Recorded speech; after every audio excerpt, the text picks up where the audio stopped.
Hello students, આજે આપણે આપણો પ્રકરણ નંબર 9 જે છે શ્રેણી અને શ્રેઢીએ સ્ટાર્ટ કરીશું. ઓકે, સો શ્રેણી વિશેની બહુ બધી વાતો છે જે ઓલરેડી તમે લોકો ભણી ગયા છો 10th સ્ટાન્ડર્ડમાં, રાઈટ. સો એને જ આપણે થોડી ડિટેલમાં ડિસ્કસ કરવાનું છે અને એના રિલેટેડ તમને બે શ્રેણીના અલગ અલગ પ્રકારો આપ્યા છે. પહેલું તમે ભણશો સમાંતર શ્રેણી અને બીજું તમને આપ્યું છે સમગુણોત્તર શ્રેણી. તો એ શ્રેણીના બે પ્રકાર અને એના રિલેટેડ કેટલાક સમ્સ આપણે જોવાના છે અને સાથે સાથે આપણે શ્રેઢીની પણ વાત કરવાની છે, રાઈટ, કે શ્રેઢી આપણે કોને કહીશું. ઓકે, સો સૌથી પહેલાં આપણે શ્રેણીની વાત કરીએ તો શ્રેણીમાં તમને લોકોને શું કીધું છે કે શ્રેણીમાં શું હોય છે કે કોઈ નિશ્ચિત પદ્ધતિને અનુસરતું હશે, રાઈટ. મીન્સ કે પર્ટિક્યુલર નંબર્સ, તમને લોકોને કોઈ પર્ટિક્યુલર નંબર્સ લખેલા આપેલા હોય કે ધારો કે ઇન્ડિયાની પોપ્યુલેશન વધે છે તો એનો ગ્રોથ તમને લોકોને આપેલો હોય કે બેક્ટેરિયા ગ્રોથ આપેલો હોય, રાઈટ. સો એ નંબર્સ તમે લોકો જે લખો છો એ જે રીતના લખેલા હોય એ ફોર્મને આપણે શું કહીએ છીએ કે જો એ નિશ્ચિત પદ્ધતિને અનુસરતી હોય તો એ નંબર્સના અનુક્રમને આપણે શું કહીશું તો કે શ્રેણી કહીશું, રાઈટ. સો શ્રેણીમાં તમે લોકો જોઈ શકશો કે આપણે જો શ્રેણીની ડિટેલમાં ચર્ચા કરીએ જે તમને લોકોને ઓલરેડી આપેલી છે, તમને લોકોને એના વિશે ઘણી બધી ખબર છે, રાઈટ. કે ધારો કે તમને લોકોને કહી દીધું છે કે તમારી બે પેઢી વચ્ચેનું અંતર 30 વર્ષનું છે, રાઈટ. તો છેલ્લા 300 વર્ષના પૂર્વજો કે માતા પિતા, દાદી, વડદાદી વગેરે મળે, રાઈટ. સો પેઢીની કુલ સંખ્યા તમારે કરવી હોય તો કેટલી થશે? 10, રાઈટ. અને એના તમારે સંખ્યા લખવી હોય તો કેટલી થતી જશે તો કે 2 થશે, 2 ના 4, 8, 16 અને એ રીતે તમને 1024 સુધીના પૂર્વજોની સંખ્યા મળશે, રાઈટ. સો આ ટાઈપના તમને જે નંબર્સ મળે આ સંખ્યા દ્વારા જે બને છે એને આપણે શું કહીશું? શ્રેણી, રાઈટ. કે આપણે પૂર્વજો માટેની ગણતરી કરવી છે અને પૂર્વજોની સંખ્યા ગણવી છે તો એ સંખ્યા તમે લોકો લખો છો તો એને આપણે શું કહીશું? શ્રેણી કહીશું, રાઈટ. સપોઝ તમે લોકો જોશો તો 10ને 3 વડે ભાગતા જે ક્રમિક નંબર્સ તમને લોકોને મળે છે એ આ ટાઈપના હશે તો એને બી આપણે ભાગફળ માટેની શ્રેણી કહીશું, રાઈટ. કે 10ને 3 વડે ભાગતા આટલા નંબર્સ મળે છે તો એ બી પર્ટિક્યુલર ટાઈપ ઓફ શું છે? શ્રેણી છે. ઓકે, અને તમને લોકોને ખબર છે કે શ્રેણીમાં જે નંબર્સ આપણે લોકો લખીએ છીએ એને તમારે શું કહેવાનું છે? શ્રેણીના પદ કહેવાના છે, રાઈટ. પદને આપણે નોર્મલી કઈ રીતે દર્શાવીશું તો કે A1, A2, A3 up to AN. Okay, so જે નોટેશન્સ છે તમારે ધ્યાનમાં રાખવાના છે. ઓલરેડી તમે લોકો આ વસ્તુ ભણી ગયા છો, રાઈટ. પછી તમારે જોવાનું છે કે જે સફિક્સમાં તમને લોકોને આપ્યું છે ધ્યાનમાં રાખજો. સપોઝ A1 કીધું છે તો આ 1 જે છે સફિક્સમાં છે અને એ તમને લોકોને શું દર્શાવે છે કે કયા ક્રમનું પદ છે. ધારો કે A1 દેટ મીન્સ કે પહેલું પદ, A2 એટલે કે બીજું પદ, એટલે જે સફિક્સના નંબર છે તમને કયું પદ છે દર્શાવે છે, રાઈટ. એટલે કે જ્યારે બી તમે AN લખશો તો એ તમને કયું પદ દર્શાવશે? એનમું પદ, રાઈટ. દેટ મીન્સ કે એનમાં સ્થાને કઈ સંખ્યા આવશે તમને લોકોને શેના વડે દર્શાવાય છે તો કે AN વડે તમે એને દર્શાવી શકશો, રાઈટ. અને આ જે n પદની તમે લોકો વાત કરશો તો એને આપણે શું કહીશું? વ્યાપક પદ. ઓકે, સો તમારે આ વસ્તુ ધ્યાનમાં રાખવાની કે કોઈ પણ શ્રેણીનું વ્યાપક પદ તમારે લખવું હોય તો તમે શેના દ્વારા લખી શકો? AN દ્વારા તમે એને દર્શાવી શકો, રાઈટ. ટર્મ્સ તમારે આ રીતે લખવાની છે. ઓકે, A1 થી કરીને 10 સુધી ને કદાચ ત્યાં તમને A1 થી A6 સુધી, રાઈટ. સો વોટ એવર તમને લોકોને જેટલી બી ટર્મ્સ આપી હોય એને તમે આ રીતે ડિનોટ કરી શકો, રાઈટ. સૌથી મેઇન ઇમ્પોર્ટન્ટ વસ્તુ કે જો તમને લોકોને નિશ્ચિત સંખ્યા આપેલી હોય કે શ્રેણીમાં છેલ્લું પદ તમારી પાસે અવેલેબલ છે, નિશ્ચિત સંખ્યા આપેલી છે કે આટલા પદ, રાઈટ. સો એવી જે શ્રેણી હશે એને આપણે શું કહીશું? શાંત શ્રેણી, રાઈટ. પણ જ્યાં તમને ક્રમિકમાં નંબર્સ મળતા જ જશે એનો કોઈ અંત નથી, રાઈટ. સો એવી શ્રેણીને આપણે શું કહીશું? અનંત શ્રેણી. દેટ મીન્સ કે જ્યાં તમને છેલ્લું પદ આપેલું હોય તમારી શાંત શ્રેણી અને જે શ્રેણી ડોટ ડોટ ડોટ કરીને છોડી દીધી હોય તમારી શું થઈ જશે? અનંત શ્રેણી, રાઈટ. તમને લોકોને ઓલરેડી ખબર છે ક્યારે અંત ના થાય એવી શ્રેણી. ઓકે, સો ત્યાં તમારે ખાલી શું કરવાનું? લાસ્ટમાં 3 ડોટ અને પછી એને એઝ ઇટ ઇઝ છોડી દેવાનું. ઓકે, હવે તો કે તમારી પાસે ઓલરેડી ઘણી બધી ટાઈપની શ્રેણી અવેલેબલ છે, જેમ કે પ્રાકૃતિક સંખ્યાઓ માટેની કે 1 2 3 4 છે, રાઈટ. પછી યુગ્મ સંખ્યા, અયુગ્મ સંખ્યા. તો તમે જ્યારે યુગ્મ અયુગ્મની વાત કરશો તો આ વસ્તુ ઓલરેડી આપણે લોકો બહુ બધી વખત યુઝ કરી ગયા છીએ, છતાં બી તમારા રિવિઝન માટે કે જ્યારે બી તમે લોકો યુગ્મ સંખ્યા કે અયુગ્મ સંખ્યા માટે શ્રેણી લખો છો, રાઈટ. સો એ શ્રેણીના જે છેલ્લા પદ છે, દેટ મીન્સ કે યુગ્મ સંખ્યા માટેનું છેલ્લું પદ છે, તો એ તમે કઈ રીતે શોધી શકો? 2n, right. કે nમું પદ તમારે લખવું હોય યુગ્મ સંખ્યાઓ માટે તો nમું પદ શું થઈ જશે? 2n. અને એવી જ રીતે અયુગ્મ સંખ્યાઓ માટે nમું પદ શું થઈ જશે? 2n - 1. આનો મતલબ શું કે એનની વેલ્યુ જેમ જેમ ચેન્જ કરતા જશો તમને અહીંયા બધી યુગ્મ સંખ્યા જ મળશે અને અહીંયા બધી અયુગ્મ સંખ્યા જ મળશે.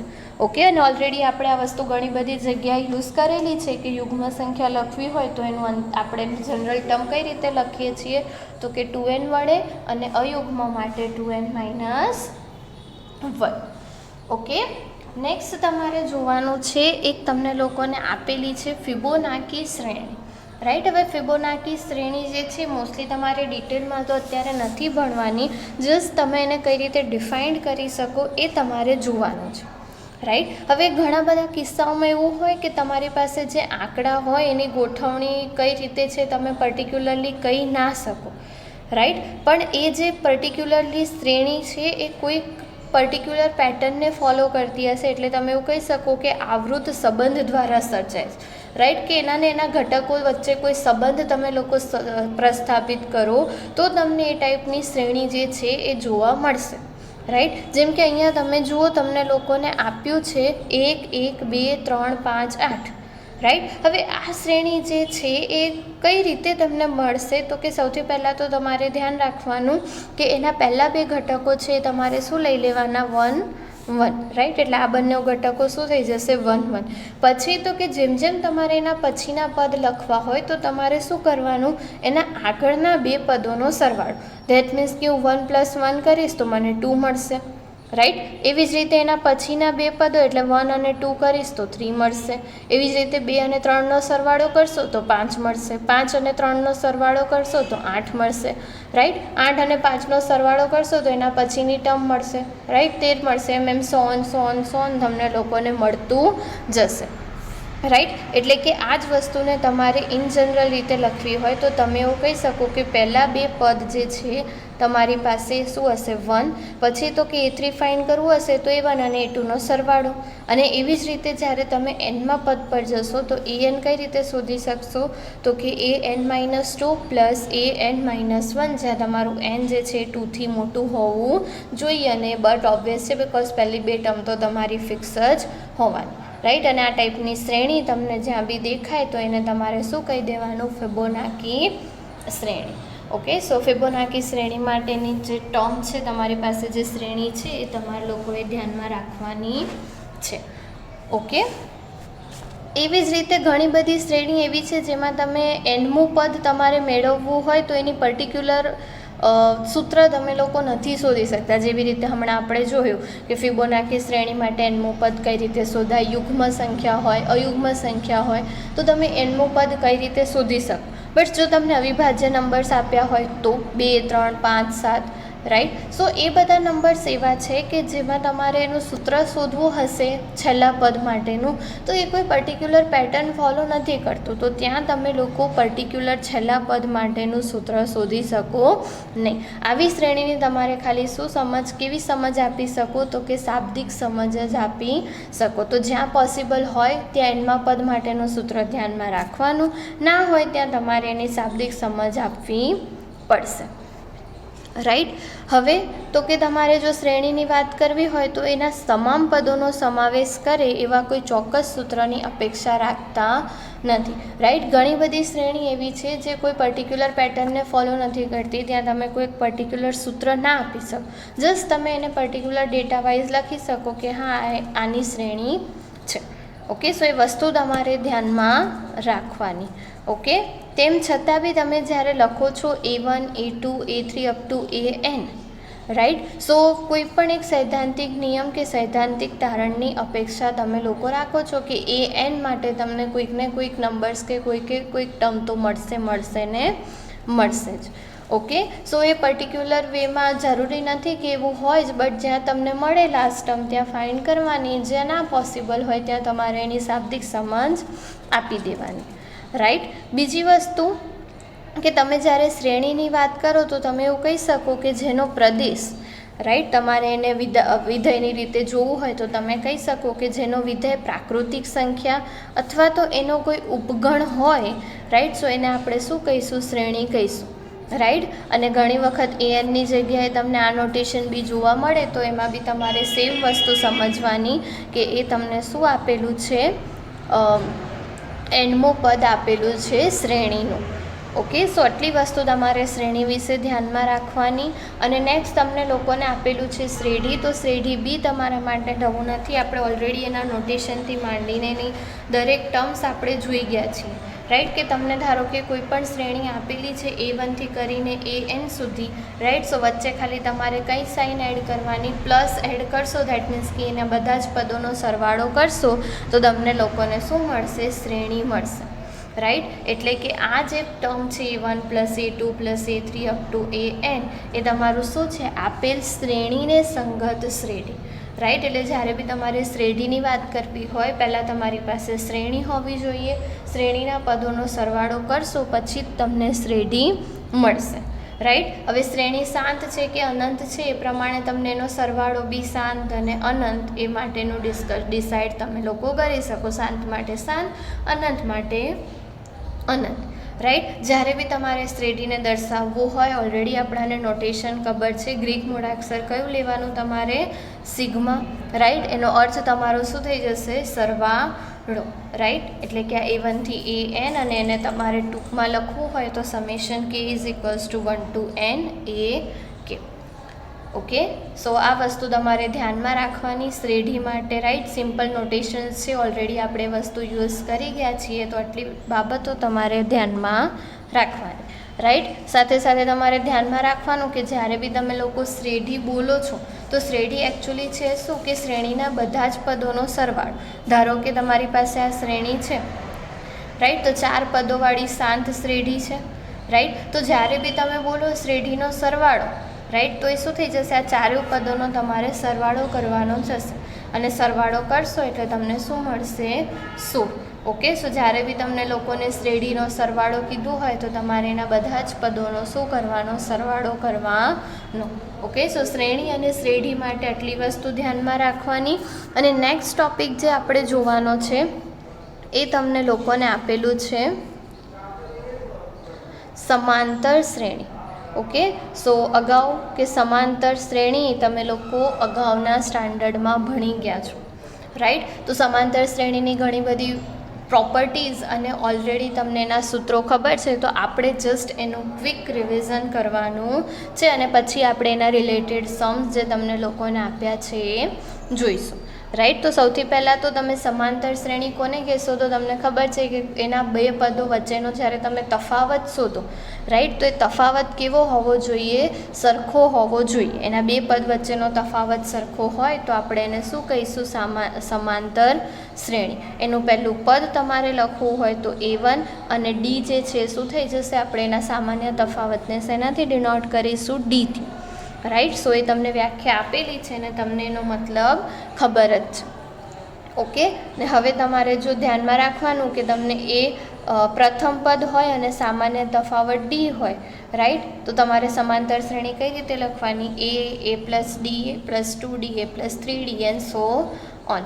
રાઈટ, અને કોઈ પણ સમાંતર શ્રેણી માટે તમારે જો એનું વ્યાપક પદ લખવું હોય તો કઈ રીતે લખી શકાય? તો કે AN = A + n-1D. Okay, so જે સૂત્ર તમે લોકો અત્યાર સુધી ભણતા આવ્યા છો એ જ તમારે અગેન સમ્સ માટે ધ્યાનમાં રાખવાનું છે. રાઈટ, સમાંતર શ્રેણી માટેના કેટલાક ગુણધર્મો, તો 4 ગુણધર્મો તમને ખબર છે કે સમાંતર શ્રેણી તમને આપી હોય એના બધા જ પદોમાં તમે કોઈ પદ એડ કરો, કોઈ સંખ્યા એડ કરો, બાદ કરો, ગુણાકાર કરો કે ભાગાકાર કરો. રાઈટ, એને એના પછી તમને જે નવી શ્રેણી મળશે એ પણ કેવી હશે? સમાંતર શ્રેણી જ હશે.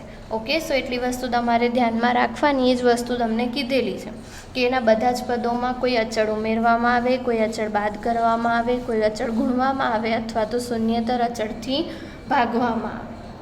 રાઈટ, તો જે બી તમને નવી શ્રેણી મળશે એ બી શું હશે? સમાંતર શ્રેણી જ હશે. રાઈટ, અને શ્રેણી પછી તમારે જે વસ્તુ જોવાની છે એ છે શ્રેઢી માટેનું સૂત્ર, કે તમને કોઈ પણ શ્રેણી આપેલી છે સમાંતર શ્રેણી, એના પદોનો સરવાળો કરવાનો કીધો છે. રાઈટ, તો તમારે એટલા નોટેશન ધ્યાનમાં રાખવાના. એ એટલે પ્રથમ પદ, એલ એટલે છેલ્લું પદ, ડી એટલે સામાન્ય તફાવત, એન એટલે પદોની સંખ્યા અને એસએન એટલે કે સમાંતર શ્રેણીના પ્રથમ એન પદોનો સરવાળો. એટલે કે સમાંતર શ્રેણીના પદોનો સરવાળો તમારે કરવો હોય તો આ થઈ જશે તમારી સમાંતર શ્રેણી. આપણે કીધું એમ છેલ્લું પદ આપણે શેનાથી ડિનોટ કરીશું? એલ, અને છેલ્લું પદ તમારું શું થશે? તો કે a + n-1 d. Okay, so આ નોટેશન તમારે ધ્યાનમાં રાખવાનું કે તમને ક્યાંય બી એલ આપેલું હોય તો એ તમારું શું થઈ જશે? છેલ્લું પદ. અને શોધવું હોય તો કયા સૂત્રની મદદથી શોધી શકો? a + n-1 d. અને જ્યારે બી તમારે એસએન શોધવાનું હોય એટલે કે સમાંતર શ્રેણીના એન પદોનો સરવાળો, તો તમારે કયું સૂત્ર યાદ રાખવાનું? ઓલરેડી તમે આ સૂત્ર ભણી ગયા છો કે SN = n/2 2a + n-1 d. Right, આ નહીંતર તમને એલના નોટેશનમાં યાદ રહેતું હોય તો આ રીતે બી તમે એને યાદ રાખી શકો કે SN = n/2 બ્રેકેટમાં a + n.